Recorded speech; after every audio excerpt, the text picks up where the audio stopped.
In Iraq, Sunnis and Kurds walked out of the first session of Iraq's new parliament after Shiites failed to name a prime minister to replace Nouri al-Maliki, dimming any prospect of an early national unity government to save Iraq from collapse. The United States, United Nations, Iran and Iraq's own Shiite clergy have pushed hard for politicians to come up with an inclusive government to hold the fragmenting country together as Sunni insurgents bear down on Baghdad.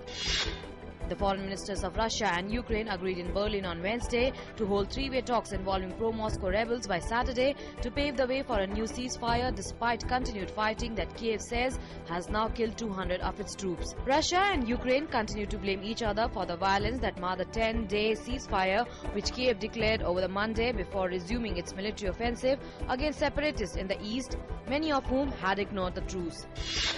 In Nigeria, a car bomb in a marketplace in Maiduguri has killed at least 56 people. The blast from the vehicle bomb wrecked cars and taxis that were unloading passengers and wares on a road adjoining the marketplace in the Borno state capital of Maiduguri. No one immediately claimed responsibility for the blast. In recent months, the Islamist group Boko Haram has embarrassed President Goodluck Jonathan's government with a spate of bombings and spectacular raids in the country. In Kabul, a Taliban suicide bomber struck a bus carrying Afghan military personnel, killing at least 11 people as the militants step up their campaign of violence. The bombing came as the country struggles through its first democratic transition of power, with electoral officials announcing that the release of initial election results has been postponed until next week due to allegations of fraud.